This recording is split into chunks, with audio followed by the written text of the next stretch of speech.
Bom, boa tarde a todos. Muito gostoso estar de novo aqui dando a palestra para vocês da tarde, né? E é baseada no capítulo 98 do livro Fonte Viva, psicografado por Francisco Xavier e com o espírito de Emmanuel. E Emmanuel fala da couraça da caridade.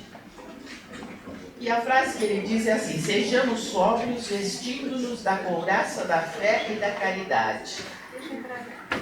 E Paulo escreve essa carta para os Tessalonicenses porque ele queria não só divulgar a doutrina, mas esclarecer a doutrina.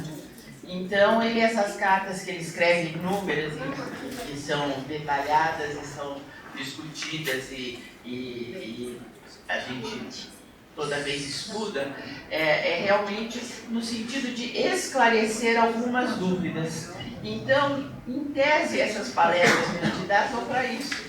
Então, a gente faz depois um pós-palestra exatamente para isso, para esclarecer as dúvidas que vocês têm. Porque a linguagem é muito antiga. Por exemplo, o termo couraça da caridade. O que se entende por couraça da caridade? Eu dei aula há muito tempo aqui nos cursinhos, e uma coisa que sempre me perguntavam: mas como é que a gente faz para se proteger dos espíritos? Essa era uma pergunta recorrente sempre. Eles queriam, assim, um remedinho, eles queriam uma palavra. O que eles poderiam fazer que eu desse a receita pronta? Não existe isso. A defesa é nossa, é pessoal e é individual. E já no começo, Paulo é dito isso nessa couraça da caridade. Paulo foi infinitamente sábio quando aconselhou a couraça da caridade aos trabalhadores da luz. Em favor do êxito desejável na missão de amor a que nos propomos, em companhia de Cristo, antes de tudo é indispensável preservar o coração. E ele fala sobre o que a gente tem que lutar contra. Então é lutar contra a irritação permanente, que normalmente a gente conhece muita gente que é assim, a gente nem olha, já está olhando atravessado. A indignação excessiva. Às vezes a gente vê pessoas se irritarem por coisas tão pequenas que podiam passar, e a pessoa implica porque a fila do supermercado está devagar, implica porque a menina coitada que está lá custa para passar os produtos. As pessoas sempre estão... Bom, e quem vai para a Bahia, então? Paulista que vai para a Bahia sofre muito, porque a gente quer o ritmo paulista para os baianos, e eles estão lá. Será que nós estamos tão certos assim? É um caso a se pensar. A ira frequente. Também existe pessoas que, às vezes, por um motivo que a gente fala, mas por que se irritou tanto assim? A gente não vê o porquê. E pessoa que está sempre irritada. Então, o que quer dizer isso tudo? Quer dizer, é um assunto recorrente aqui que a gente fala em todas as palestras. É um caso de reforma íntima. É um caso que você só pode fazer a caridade quando você está leve de coração. Quando você está fazendo aquela caridade sem outro motivo. Você está fazendo a caridade pelo fato de querer ajudar um semelhante. Você não está pensando que papel na sociedade você vai fazer ajudando isso. Você não está pensando quanto dinheiro você pode dispor para dar. Você não está pensando o que você vai receber em troca. Porque às vezes o receber em troca é até a fama na sociedade, é até uma boa palavra. Puxa, ele é caridoso, ele vai toda vez dar para os pobres, os moradores de rua. Então todas essas vaidades não é a verdadeira caridade. Quando ele fala de couraça da caridade, ele está falando de uma caridade assim, muito pura, muito limpa, que é feita mesmo de coração. Mas é fácil a gente chegar nesse ponto. Nós somos humanos, estamos aqui nesse mundo de expiação e provas exatamente porque somos humanos. Então, aqui eu vou dizer para vocês os 4 passos para nós procurarmos nos aprimorar, parar nesse caminho. O progresso é obtido através da autodisciplina. Isso é uma coisa muito difícil a gente vê por a gente às vezes fala assim, toda segunda-feira, né? Vou começar o regime, vou começar o exercício. E assim é. E quantos que conseguem continuar até o fim da semana que seja, tanto com a dieta como com os exercícios. E a mesma coisa em questão de você aprimorar o seu espírito, aprimorar o seu íntimo mesmo. Então, às vezes você tem muita boa vontade, mas você não tem a disciplina. Você, às vezes, passa um dia, ai, que dia maravilhoso, chega no dia, ai, que dia maravilhoso. Eu fiquei tão irritada, mas consegui me manter, respirei fundo e fui, ai, mas no dia seguinte você já perdeu tudo, porque você já chutou o gato, você já fez miséria, já xingou o porteiro, já brigou no trânsito. Então, a gente tem que nos autodisciplinar. Então, o primeiro caminho, o primeiro passo é essa autodisciplina. Você se conhecer, você saber os seus pontos fracos, saber onde que pisa no seu calo e você já se preparar para dizer assim, não, eu vou melhorar e não vou me deixar levar por esses sentimentos. O segundo é o autoaperfeiçoamento. O que quer dizer? Quer dizer que se você fizesse isso que a gente falou antes, você fica como que disciplinado, é como que você, pela repetição, você cria o hábito. Então, se você tem o hábito de xingar, por exemplo, meu pai me contava uma história muito interessante, que ele era menino e ele estudou no Rio de Janeiro numa escola normal, imagina, ele era o único homem numa sala de mulheres, e ele falava muito palavrão. E a professora chamou ele e falou assim, quando você quiser falar outro palavrão, você fala depois.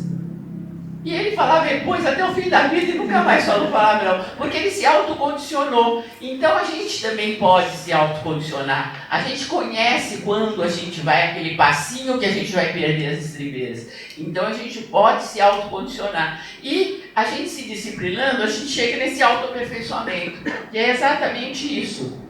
Você resolver os seus demônios internos, tudo aquilo que te provoca essas reações. Você vai e fala assim, não, eu realmente, sei lá, eu tive esse problema porque já me agrediram com essa atitude e hoje eu agrido os outros. Mas que atitude, você pensa, mas que atitude estúpida. Se eu me machuquei com a atitude do outro, por que eu vou machucar o outro tendo a mesma atitude? Então isso se chama autoaperfeiçoamento. Depois existe uma harmonia e coerência em meio ao esforço do contraste com esta vida interna que nós estamos desenvolvendo, nos autoaperfeiçoando, e o controle externo, e o exterior, e tudo aquilo que acontece, e às vezes até injustamente.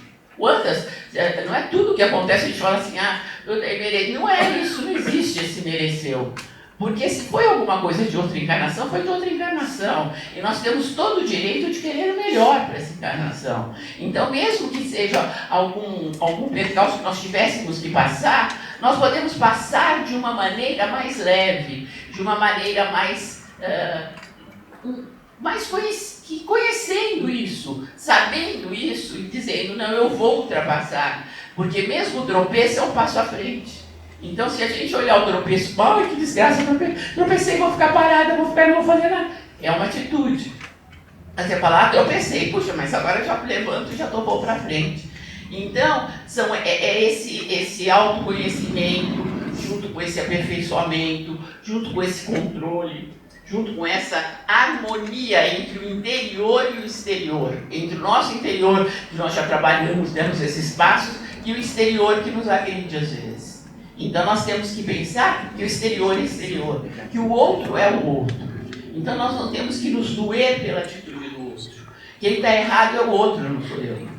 Eu mantenho a minha atitude, eu mantenho o meu caráter, eu mantenho a minha honestidade, não importa em que ambiente eu esteja. Porque no mundo atual e no mundo exterior, nós não podemos nos querer... Não existe essa proteção, essa couraça que ele fala, não é essa proteção de não viver.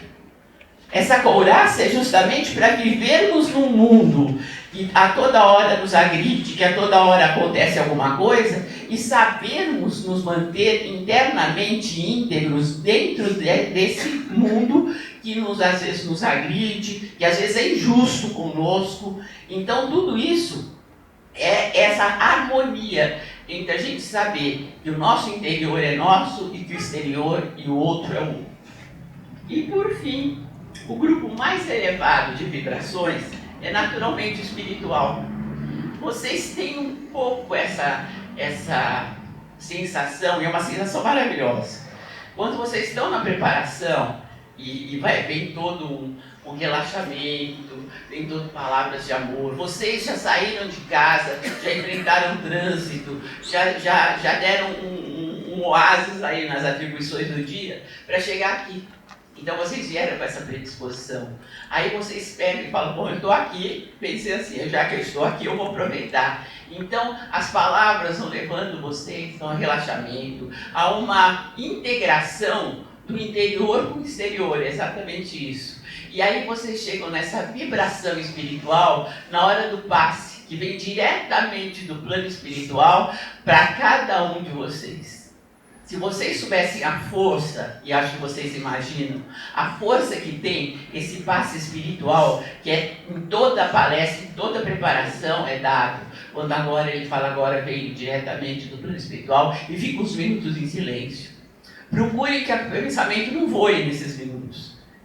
Procure estar relaxados, procure estar abertos, porque é esta sensação de completa integração com o plano espiritual que é realmente o estado em que você está plenamente com essa couraça. É essa couraça que tem. Cada vez que você estiver tão bem consigo mesma e tão bem com o mundo exterior, você está com essa couraça. Mas tudo bem, eu estou com a couraça. Agora eu fico só para mim com a couraça e dane-se o resto. Não é assim. A caridade é o plano mais alto desse desenvolvimento espiritual. E às vezes a caridade, vocês pensam, a caridade eu sair distribuindo, a caridade eu dar alimento para esse, cesta básica para aquele. É uma caridade necessária. Vocês viram quanto que levantou aí a Criança Esperança? E que sendo bem distribuído, quantas crianças que podem ajudar isso? Então, essa é uma caridade, e é uma caridade importante. Mas existe uma outra caridade. É a caridade de ter paciência com aquela amiga chata que te liga só para contar que não está bem, contar que está isso, que contar... Mas você tem a paciência de escutar. Escutar é uma caridade, quem diria, uma caridade tão barata. Nem tanto, porque às vezes de escutar a gente se irrita tanto que perde essa paciência, perde toda essa vibração, todo esse crescimento espiritual. A falta de paciência acaba que a gente se desequilibra. Mas é uma parte muito importante do ser humano escutar o outro, se sensibilizar com o problema do outro. É não diminuir o problema do outro, porque às vezes a gente está envolto em problemas tão pesados, passando por períodos tão difíceis, que às vezes a pessoa vem com um problema desesperada, uma coisa, puxa vida, aconteceu, quebrou um cano no meu prédio. Ele fala, se ela soubesse que eu estou passando aqui, ela não ia me contar. Mas para ela, aquilo desequilibrou a vida inteira dela. Se tudo fosse tão fácil e tão linear assim, que as pessoas só realmente se desequilibrassem e sofressem pelos grandes problemas da humanidade, não existiria suicídio de jovem por amor. Porque o amor da juventude é lindo, é forte, mas se nós numa idade madura formos pensar naquela atitude que às vezes tem jovens que não aguentam a frustração de perder um grande amor, e de repente, para eles aquilo foi o ápice do desequilíbrio, o ápice da dor. Então, agora vem Setembro Amarelo, é o setembro do suicídio. Como é necessário você ter ouvidos para escutar. E não é só ouvidos para escutar, não, olhos para enxergar. Porque às vezes a gente passa pelo outro, e às vezes pessoas muito próximas de nós, e nós não enxergamos o outro. Nós enxergamos na nossa ótica. Nós não entramos no outro para ver por atitudes, às vezes atitudes que eles têm, às vezes respostas, às vezes até um fechamento, não conversando, se fechando, a solidão, tudo isso são sinais. Então nós temos que ter ouvidos para ouvir, mas temos que ter também olhos para perceber e enxergar tudo isso. Então tudo isso é o quê? É caridade. E a partir que você está tão envolvido nesse seu desenvolvimento interno, para chegar nesse ponto dessa vibração espiritual maravilhosa, para chegar nesse ponto de uma caridade em que você se doa de todo o coração, com uma leveza e com amor, você está com toda a couraça pronta. Você não precisa pensar que o outro é invejoso, o outro vai me atacar, eu vou me puxar o tapete. Não, porque tudo isso é passageiro. Você já atingiu o ápice da sua existência. Quando a gente consegue, pouco a pouco, se melhorar, essa é uma vitória. Uma vez eu li uma frase que me impactou muito, nessa época eu trabalhava muito. Então é assim: todo sucesso que te leva para longe da família não é sucesso, é fracasso. Então às vezes a gente para e pensa assim: será que eu estou levando essa vida só olhando o dia a dia, não estou tendo um objetivo maior, não estou tendo um objetivo de ser melhor dia a dia. E melhor não é só melhor financeiramente, também é financeiramente.